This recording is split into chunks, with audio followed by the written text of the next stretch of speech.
매일 아침 7시면 눈을 뜨고 조용히 아내 사진에 인사를 건넵니다. 그래도 혹시나 싶어 현관을 정성스럽게 닫고 손주 입맛에 맞게 된장국을 끓여 놓습니다. 김정환 씨는 부산 진구에 있는 작은 아파트에서 혼자 살고 있습니다. 명예퇴직한 지 5년째, 올해 67세입니다. 하지만 아들은 이번 주말에도 내려오지 못한다고 합니다. 일이 바쁘다고 했지만 사실 김 씨는 알고 있습니다. 서울이 너무 멀어져 버렸다는 걸요. 며칠 전 아들이 전화로 말했습니다. 아버지, 저희 명지로 이사할까 생각 중이에요. 아이 키우기 좋다고 하더라고요. 그 말을 듣고 나니 자꾸 생각이 났습니다. 명지라는 곳이 어떤 곳인지, 손주가 뛰어놀 곳이 어떤 곳인지 궁금해졌습니다. 그래서 주말에 김 씨는 지하철을 타고 명지 오션시티를 찾아갔습니다. 그리고 도착해보니 정말 다른 세상 같았습니다. 같은 부산인데도 여기에는 아이들 웃음소리가 들렸고, 산책로에는 유모차가 지나가고, 공원 벤치에는 젊은 부부들이 앉아 있었습니다. 같은 부산인데. 그렇게 한참을 둘러보다가 김정환 씨는 집으로 돌아가기 위해 지하철에 올랐습니다. 출퇴근 시간이었지만 지하철 안은 예상과 달리 조용했습니다. 텅 빈 자리에 하나둘 앉은 사람들. 옆자리 어르신의 기침 소리만이 귓가에 맴돌았습니다. 휴대폰을 쥔 손마다 주름이 깊었습니다. 젊은 사람은 거의 보이지 않았죠. 익숙한 정류장에 내려 집으로 향하는 길. 이게 내 동네였지. 계절 따라 반찬이 바뀌던 앞 시장은 몇 달 전과 다름없이 조용했고, 몇 년 전까지만 해도 북적이던 초등학교 앞 작은 분식집에도 먼지가 낀 임대문의 현수막이 바람에 흔들리고 있었습니다. 오후 3시만 되면 종소리보다 먼저 튀어나온 아이들이 떡볶이 냄새를 맡으며 줄을 섰던 곳이었습니다. 튀김 부침 소리 사이로 이모 김말이 더 주세요. 외침이 골목 가득 퍼졌죠. 분식집 앞은 잠시나마 동네에서 가장 시끄럽고 가장 밝은 곳이었습니다. 그런데 몇 해 전부터 학교가 조용해졌습니다. 올해는 입학생이 한 명도 없어서 입학식도 열 수 없었다며 분식집 사장님이 한숨을 쉬며 말하던 기억이 납니다. 그리고 실제로 올해 3월 김 씨가 사는 동네인 부산 진구의 주원초등학교와 가산초등학교 두 곳이 폐교됐습니다. 한 학교는 입학생이 단 한 명도 없었고, 다른 곳은 전교생이 36명에 불과해 졸업식과 폐교식을 같은 날 치렀습니다. 아이들이 사라진 동네, 그래서 학교도 가게도 함께 사라졌습니다. 먼지가 낀 간판보다 더 무거운 것은 이제는 그 떡볶이를 기다릴 아이도, 그 골목을 뛰어다닐 소리도 사라졌다는 사실이었습니다. 그런데 이런 일은 김정환 씨 한 사람만 겪는 이야기가 아닙니다. 지금 부산 곳곳에서 학교가 문을 닫고 가게 불빛이 꺼지고 지하철역에는 어르신들만 앉아 있습니다. 젊은이들은 서서히 부산을 떠나고 있습니다. 대한민국 제2의 도시. 한때 400만 인구를 꿈꾸던 부산은 지금 소멸 위기와 마주하고 있습니다. 그리고 이것은 시작일 뿐입니다. 입학생이 10명도 안 되는 초등학교 수는 불과 4년 만에 16곳에서 29곳으로 2배 가까이 늘었습니다. 이 도시에 더 이상 아이들이 없습니다. 그 말은 곧 젊은 부부들이 이 도시를 떠나고 있다는 뜻입니다. 그런데 왜 이런 일이 일어나는 것일까요? 2010년대 중반까지 부산을 떠나는 사람들은 대부분 양산, 김해 같은 인근 신도시로 향했습니다. 대표적인 예로 2016년 부산에서 양산으로 전입한 인구수는 무려 2만 1200이며 당시 양산시 전체 유입 인구의 39.1%를 차지했죠. 당시 이들의 이주 사유는 분명했습니다. 주택 문제였습니다. 낡고 답답한 도심 대신 새 아파트와 쾌적한 환경을 갖춘 신도시가 젊은 부부와 장년층의 마음을 사로잡았죠. 그런데 2020년대 들어 상황이 완전히 뒤바뀌었습니다.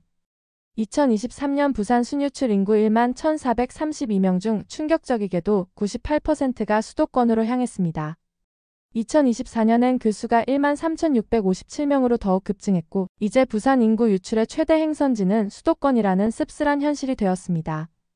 특히 20, 30대 청년층은 거의 대부분 서울, 경기, 인천 등 수도권 일자리와 교육 기회를 찾아 떠나고 있습니다. 2024년 기준 부산에서 수도권으로 전출하는 사유 1순위는 직업입니다. 절반이 일자리 때문에 등을 돌렸습니다. 1529세 청년 순유출, 전국에서 가장 심각한 상황입니다. 더욱 가슴 아픈 것은 부산 주요 대학 졸업생 10명 중 7명이 수도권으로 떠난다는 사실입니다. 부산대 공과대학의 경우 삼성, LG 같은 대기업 취업자의 90% 이상이 수도권 본사로 발령받고 있습니다. 지역에서 20년간 정성껏 키운 인재가 졸업과 동시에 떠나는 안타까운 구조입니다. 더 절망적인 건 부산 토박이 대기업 임원들조차 자녀는 서울로 보낸다는 냉혹한 현실입니다. 부산 경제계 인사들의 자녀 교육 패턴을 보면 고등학교까지는 부산에서 다니다가도 대학은 서울로, 취업 후에는 아예 수도권에 뿌리를 내리는 경우가 대부분입니다. 부산에서 성공한 사람들도 자녀 미래는 서울에 걸고 있다는 뼈아픈 말이 나오는 이유입니다. 반면 5, 60대 이상 장년층은 정주 여건을 고려해 여전히 양산, 김해, 울산 등 주변 지역으로 이동하고 있습니다. 이들의 주요 사유는 주거 환경 개선과 가족 문제입니다. 즉 청년층은 떠나기 위해 장년층은 버티기 위해 도시를 옮기고 있는 셈입니다. 정부와 부산시의 분석은 비교적 명확합니다. 일자리는 없고 집값은 올라서 사람들이 떠난다는 것입니다. 서울보다 기회는 부족하고 인근 신도시보다 살기 불편한 구조. 이것이 지금의 부산이 안고 있는 가장 근본적인 모순입니다. 이제 필요한 건 단순한 개발이 아니라 삶의 질과 기회를 회복할 수 있는 근본적인 변화입니다. 지역에 일자리를 만들고 청년들이 정착할 수 있도록 기반을 마련해야 하며 교육과 주거, 생활 인프라 전반을 개선해 도심의 매력을 회복해야 합니다. 부산이 다시 사람을 모을 수 있는 도시가 되기 위해선 단지 얼마나 많은 사람이 떠났는가가 아니라 왜 떠났고 왜 돌아오지 않는가를 근본부터 다시 물어야 할 시점입니다. 하지만 단순히 주거 문제만은 아니었습니다. 사람이 도시를 떠나는 가장 큰 이유, 그건 바로 일자리입니다. 국내 시가총액 상위 100대 기업 중 80%가 수도권에 본사를 두고 있습니다. 부산은 고작 46개 기업만이 본사를 두고 있을 뿐입니다. 하지만 더 충격적인 사실은 따로 있습니다. 부산에 공장을 둔 대기업들조차 핵심 의사 결정권자들은 모두 서울에 있다는 점입니다. 삼성전자 기흥 캠퍼스에서 부산 라인 증설 어떻게 할까? 라고 회의하는 동안 정작 부산 현장 직원들은 그 결정을 기다리고만 있어야 하는 구조입니다. 이것이 바로 부산이 공장 도시로 전락한 핵심 이유입니다. 만들기는 부산에서 기획하고 결정하는 것은 서울에서. 당연히 고소득 연구개발 직군, 전략기획, 임원직 같은 양질의 일자리는 모두 서울로 빠져나갔습니다. 실제 숫자로 보면 더 적나라합니다. 2022년 부산의 고용률은 56.5%로 전국 최하위. 취업자 증가율은 전국 평균의 8분의 1 수준입니다. 그런데 정말 문제는 어떤 일자리가 늘어나느냐입니다.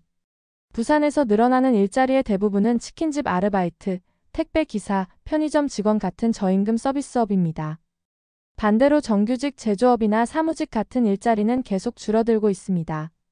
동남지방통계청 분석을 보면 비정규직과 단기 일자리 비중이 심각하게 늘어나고 있는 상황입니다. 부산 지역 대학생들에게 졸업 후 계획이 뭐냐고 물어보면 10중 8구 일단 서울 가봐야지라고 답합니다. 당연한 선택입니다.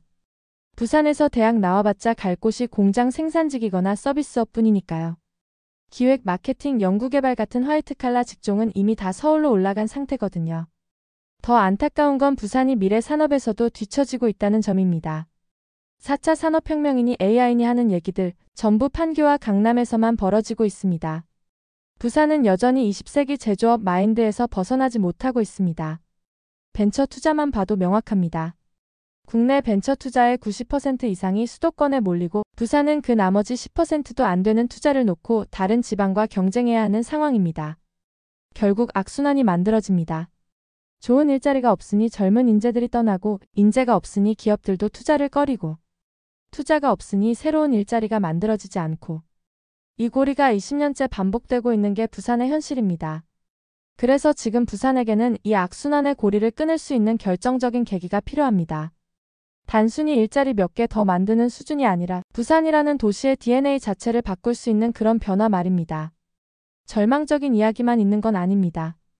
부산은 여전히 가능성이 있는 도시입니다. 대표적인 예가 바로 가덕도 신공항 건설입니다. 이 신공항은 단순히 공항만 지어지는 것이 아닙니다. 가덕도 신공항이 만들어낼 것으로 예상되는 일자리 수가 무려 220만 개입니다. 이게 어느 정도냐면 부산 전체 인구가 약 320만 명인데 그중 70%에 해당하는 규모라는 뜻입니다. 정말 놀라운 숫자죠. 그동안 많은 부산 청년들이 왜 서울로 떠났을까요? 가장 흔한 이유는 부산엔 괜찮은 직장이 없어서였습니다. 하지만 가덕도 신공항은 이 흐름을 완전히 바꿔놓을 수도 있습니다. 이번 프로젝트가 만들어낼 변화는 단순하지 않습니다. 국제 항공물류 허브가 되고 글로벌 기업들의 아시아 거점이 들어서고 첨단 IT 바이오 클러스터가 조성되고 대규모 컨벤션 관광 산업이 육성됩니다. 실제로도 변화의 조짐은 보이고 있습니다. 부산의 한 공단에서 39명을 모집하는데 2,000명 가까이 지원자가 몰렸다고 합니다. 고향에서 일하고 싶다는 마음이 아직 강하게 살아있는 거죠. 지금까지의 부산은 노후 제조업에 의존하고 일자리가 부족하고 사람은 빠져나가는 구조였습니다. 하지만 가덕도 신공항을 중심으로 한다면 동부가 항공 허브와 첨단산업 중심지, 그리고 젊은 인재들이 돌아오는 도시로 바뀔 수 있다는 기대가 큽니다. 단순히 공항 하나 지어지는 게 아니라 부산의 미래 자체가 다시 설계되는 일이 될 수 있다는 이야기입니다. 무려 7.5조 원 규모의 투자 중 73%가 부산에 집중된다고 하는데요. 부동산 관점에서 보면 이런 변화가 감지됩니다. 가덕도 주변 지역 개발 기대감이 커지고 광역교통망 확장으로 인한 접근성이 향상되고 국제업무지구 조성으로 인한 프리미엄 수요가 증가할 것으로 예상됩니다. 물론 모두가 장밋빛 전망만 이야기하는 건 아닙니다. 일부에서는 경제효과가 과장됐다는 분석도 있고 최근엔 현대건설 컨소시엄이 빠질 수 있다는 이야기가 나오면서 개항이 2년가량 연기될 수도 있다는 우려도 커지고 있죠.